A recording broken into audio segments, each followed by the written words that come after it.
Anong dakilang pag-ibig? Ayan. Itong kanta na to, anong dakilang pag-ibig? At tungkol din siya sa ibanghelyo. Yung kung papaano na ang Diyos isinakripisyo niya yung kanyang sarili para sa atin. Para maligtas tayo. Na kung saan siya yung sumalo ng puot ng Diyos Ama, si Jesus, siya yung sumalo ng puot ng Diyos Ama para sa kaligtasan natin. Hindi tayo karapat-dapat. Ibig sabihin nun, Mang, di natin deserve. Ayan. Kung kunyari, ikaw, nanay ko, tapos pinalaki mo ko, nung bata pa ako, sabi mo, kinakantahan mo ko, hindi mo ako pinapadapuan ng lamok, o makagat man lang ng langgam. Ayaw mo nga ito. Naalala mo yung sinampal mo ko? Kasi sinagot-sagot kita. Ibig sabihin nun, Mang, hindi mo deserve na sagot-sagutin kita kasi nanay kita. Ikaw yung nagpalaki sa akin, nagsakripisyo. Ganon din sa Diyos. Hindi tayo karapat-dapat na iligtas. Pero, dahil sa kanyang kabutihang loob, iniligtas niya pa rin tayo. Naintindihan mo yun? Yun, diba? Sige, kantahin natin, ha? Anong dakilang pag-ibig niya rin, Ama sa langit, na ang anak ay binigay. Si Kristo yun. Ang yaman niya'y inalay. Anong dakilang pasakit, tinalikdan ng langit. Ibig sabihin yan, Mang, yung sinabi na tinalikdan ng langit. Kasi nung namatay si Jesus, yung nasa sa krus siya, yung pinako na siya sa krus, dumilim yung kalangitan. Tapos, yung time na yun, na mamatay pa lang si Jesus, ang sabi niya, Diyos ko, bakit mo ko pinabayaan? Para bang sinasabi na Diyos, parang, alam mo kung normal ka na tao, tapos ganun yung nararanasan mo, pakiramdam mo, tinalikuran ka ng lahat. Ayun, tinalikuran ka na ng Diyos. Dahil sa kasalanan natin, siya yung tumanggap dun sa krus. Nang sa kanyang mga sugat, tayo'y di mapahamak. Yung ibig sabihin nun, Mang, yung hindi mapahamak, ibig sabihin, dahil dun sa ginawa niya doon sa krus, sa Kalbaryo, ginawa niya yun para hindi tayo mapunta sa impyerno. Yun. Kasi yun yung kapahamakan natin bilang mga makasalanan na tao. Ang dakilang pasakit, ibig sabihin, ang sakripisyo ni Jesus. 'Di ba? Ginoo siya Ginoo na siya. Nanda siya sa langit. Pero isipin mo, bumaba siya dito sa kalupaan para maging kagaya natin, no? Kagaya natin.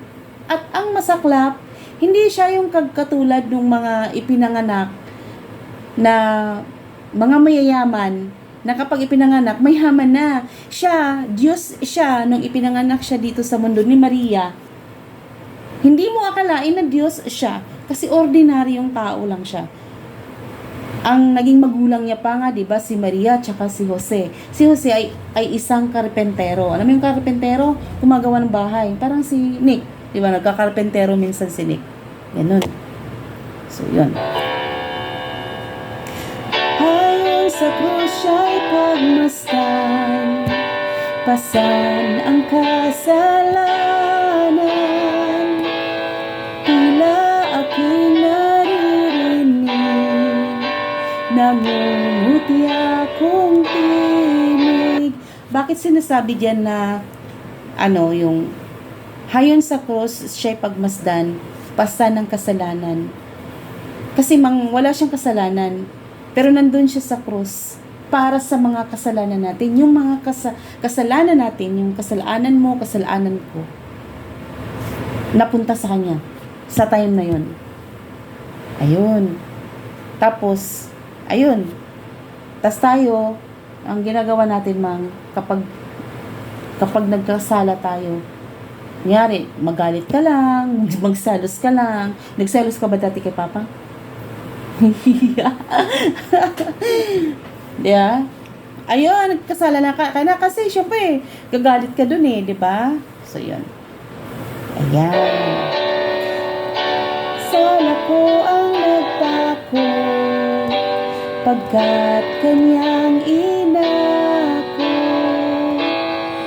Sa pagpanaw niya'y nabuhay, sala na'y nabayaran. Ayun mang, ang sala ko ang nagpako, ibig sabihin nun, yung kasalanan mo at kasalanan ko at kasalanan ng sanlibutan ng mga tao ay yun ang dahilan kaya siya gilansang dito sa krus. Ayun.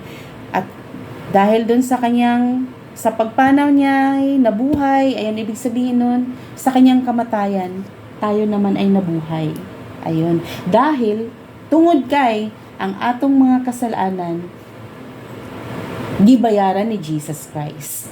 Ayun, kailangan bayaran yung kasalanan natin. Kasi ang kabayaran ng bawat kasalanan natin ay kamatayan. Pero tagtarin man tayo ng pino, hindi natin mababayaran yung kasalanan natin. Si Jesus lang ang makakagawa noon. Ayun.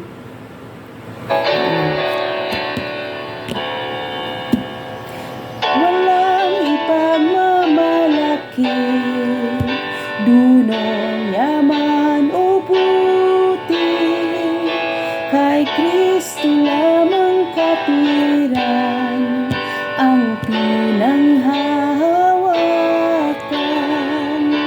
Bakit ako iniligtas? Sagot di masiyasat, tanging alam ng puso ko, katubusay si Kristo. So, yung yung mapapatanong tayo, no? Ako, minsan, kapag nag-iisa ko, inusara ko ba? Mapangutana po na ako akong kaugalingon na, ngano kahano nga giligtas ko sa Ginoo? Ano sa Bisaya niligtas, ma'am? Ano sa Bisaya yun? Diba? Ano ito? Gitabangan? Tabangan. Oo. Nganong gitabangan man ko sa Ginoo? Nganong giluwas? Ayun, giluwas. Ngano ka nga giluwas ko sa Ginoo, no? 'Di ba? Mapangutanan nimo. Pero hindi natin 'yun maarok. Kasi makasalanan naman tayo. Wala naman tayong magagawang mabuti para mahupa yung puot at galit ng Diyos sa kasalanan natin. Wala tayong magagawa eh. Pero maalala natin na dahil pa rin 'yun sa pag-ibig ng Diyos.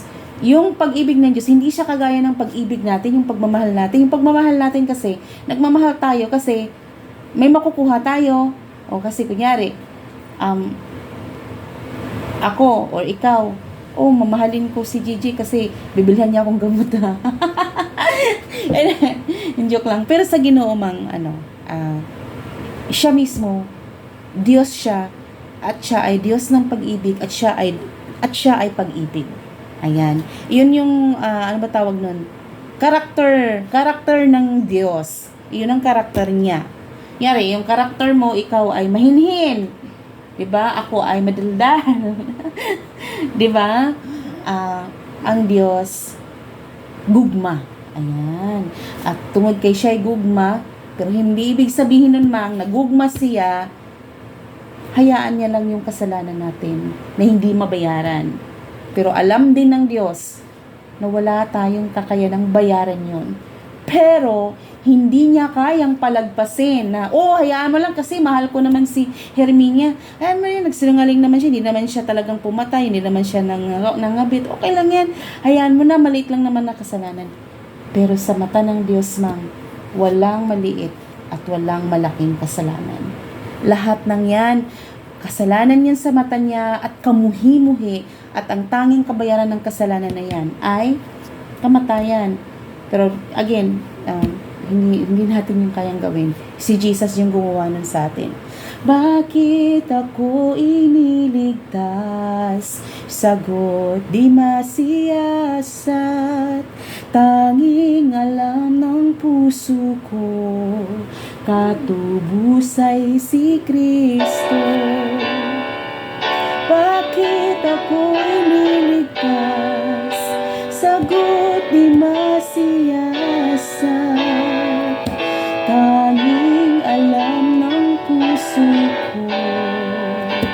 Matuhusay si Kristo. Naintindihan mo yun, ma'am? Na yung tanging pag-asa natin, paglaom nato, si Kristo lamang. No? Diba? Ganda, no? Ayun. So, ano man yung mangyari sa atin, alam mo nung kabalo ka nung naas na ako sa ospital, gani, ma'am? Nagko-COVID ko. Alala mo yun? Anong pinalangin mo? Diyos ko, luwas ang akong anak. Sabi mo? Pero nung time na yun, ako, hadlok po ko, kahit, ko kabalo ba, nung time na yun, ma'am, nung mamamatay na, yung pakiramdam ko, mamamatay na rin talaga ako. Kasi kita na ko ng mga tao, ma'am, ang daghan kay ni.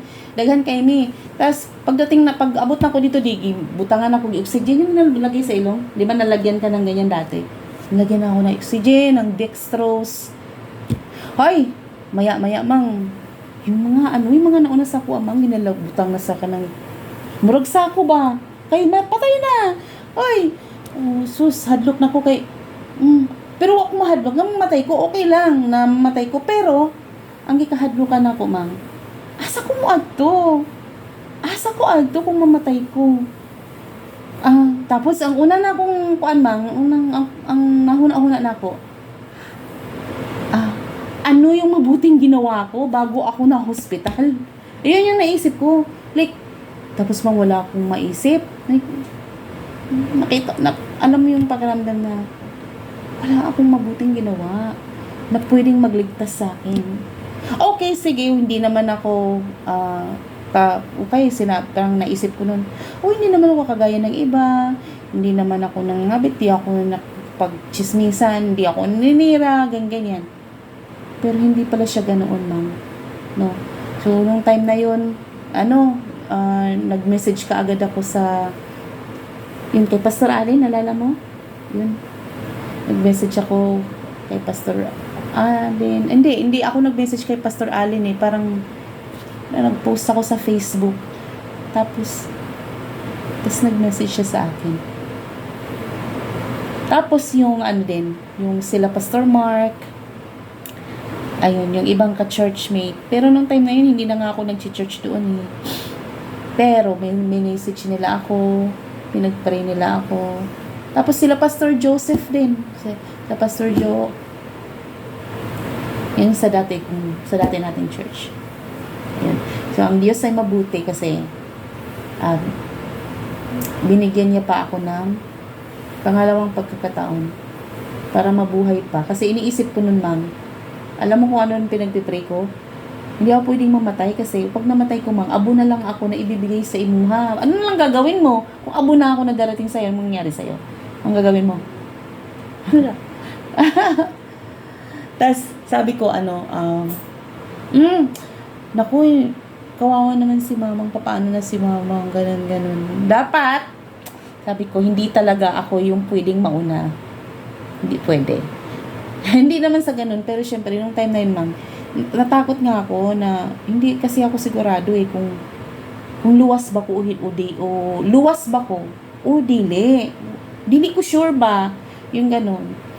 Pero ngayon, na nahibalaan na ako ang ebanghelyo na naintindihan ko yung ibig sabihin ng ebanghelyo or ng gospel. Ebanghelyo ni Kristo. Ibig sabihin, yung sinabi ko kanina, ebanghelyo ay mabuting balita kasi may masamang balita, 'di ba? Yung masamang balita ay hindi tayo maliligtas sa sarili nating mga gawa. Tayo makasalanan. At ang mabuting balita, may namatay para sa atin para bayaran yung mga kasalanan natin, para magkaroon tayo ng kaligtasan. Ngayon na naintindihan ko na yun, nagkaroon na ako ng sure na ako. Ayun, sure ako na mamatay man ako, hindi man perpekto yung buhay ko, wala man akong maalala na mabuting ginawa ko kahapon o kanina na, sure ako na mapupunta ako sa langit, maliligtas ako o ligtas na ako, luwas na ako, tungod kay si Kristo namatay para sa ako. Ang akong kasalanan gikuha niya o ang iyahang kabutihan, iyahang kalimpyuhan na adto na sa kuha. Kaya makaadto na ako sa Ginoo nga malipayon kay dili na ko guilty, hindi na ako matatakot na pag namatay ako paparusahan talaga ako ng Diyos. Ayun. Alam mo ba yung mga pagsagot-sagot ko sa iyo sa imuha noon, Mang? Kasalanan yun. At lahat ng yun ay kamuhi-muhi sa Diyos. Ikaw, siguro naiyak ka lang, sinampal mo ko isang beses. Pero sa Diyos, hindi yun. Yung ginawa ko na yun, kamatayan dapat ang parusa doon. Yun. Sa'yo ganun din. I'm sure na para sa akin, isa kang mabuting ina, mabait. Ay, mabait. Pero yung kabaitan mo, hindi yan magliligtas sa'yo. Plastic. Hindi magliligtas sa iyo si Kristo. Okay? Okay, Mother? Yay! Hello! Nag-share ako ng gospel sa nanay ko na pagod na daw mabuhay. Hindi ka daw, ayun. Nakakapagod naman talagang mabuhay. Pero, I mean, nakakapagod mabuhay. Pero kung alam mo kung saan nagmumula yung pag-asa mo, worth it mabuhay. Kasi yung buhay mo ay buhay ka man or mamatay ka man, alam mo kung sino yung tutulong sa'yo. Buhay ka man ngayon. Ang sabi nga nung pastor namin nung preaching niya nung nakaraang linggo, hindi kahapon, nung nakaraang linggo, na iniligtas tayo ni Kristo, tayong mga Kristiyano, iniligtas tayo ni Kristo, hindi lamang para sa future, kundi maging sa ngayon, in the present time. Ayan, iniligtas tayo ng Diyos. Yung mga pinagdadaanan natin, yung depression natin, yung bakit ba tayo nadidepress? Siyempre maraming factors, no? Sabi nga nila, yung isa sa effect ng COVID-19 ay depression. Para siyang yung sa Bisaya pa, yung ba yun, Mang? Yung, alam mo yung panali, Mang, na hindi nakikita? No? Hindi, yung parang nakatali ka. Tani ka lang, Tani ka lang, para kang nakatali ng hindi nakikita. Akalimutan ko yung word na yon. Ayun, so, ayun, ganun siya. Yung tipong, alam mo yung okay ka ngayon, tapos matutulog ka. Tapos pagising mo, hindi ka na okay. Ganun. Pero, pag ganun pala, disclaimer lang ha, hindi ko sure kung gaano kabigat yung pinagdadaanan ng iba. Maaaring mas mabigat sa pinagdadaanan ko, sa pinagdadaanan ni mother ko, or mas mabigat yung sa akin. I'm not sure, but my hope is in Christ Jesus. At nowadays, malaking bagay sa akin yung mga naririnig ko na preaching sa church dahil nagkakaroon ako ng pag-asa. Mas nagagawa ko ngayon na labanan yung epekto ng depression. Nagagawa kong magribat. Alam mo yung mga inner voices, no?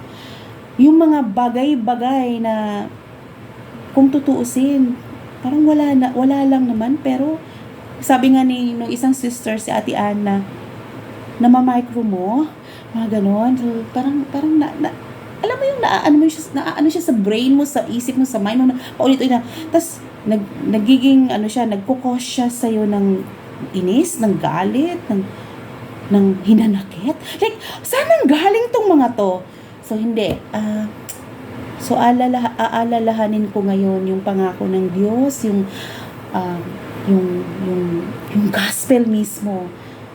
I would remind myself of the gospel, of how helpless I am, na hindi ako karapat-dapat na maligtas, isang makasalanan na tao na hindi karapat-dapat na maligtas. Pero dahil sa biyaya at habag ng Diyos, iniligtas niya ako sa pamamagitan ni Kristo Jesus. Yung buhay ni Jesus dito sa mundo nung time na yon, nabuhay siya ng perpektong buhay. A perfect man, no? Walang kasalanan, walang bahid na kasalanan. Yun yung way of his life, yung way of life. Sinunod niya yung law, perfect. Yeah, yung law of Moses, yung 10 Commandments. I'm sure yung 10 Commandments may nasusunod tayo doon, pero hindi lahat. Pero sabi sa Biblia, meron lang tayong hindi masunod man natin yung iba, at hindi natin nasunod yung iba, hindi na natin nasunod lahat. And again, yung kabayaran ng kasalanan ay kamatayan. Si Jesus lang ang bukod tanging nakasunod doon sa law na yon, na perfect niya yon. Yung bininyagan siya, yung inalay siya sa templo, yung circumcision, and everything, no? And then, yun, tinanggap niya lahat ng pagpapahiya sa kanya nung panahon na yon, yung dinuduraan siya, sinusuntok siya, hinubaran siya, nilalatigo siya. Can you imagine? At yung pagdala niya dun, yung literal na cross na sobrang bigat, doon at yung cross na dala-dala niya, nagsisimbolo ng mga kasalanan natin. At ayun, ipinako siya sa mismong cross na yon hanggang sa namatay siya. Ang good news is that hindi siya nanatiling patay.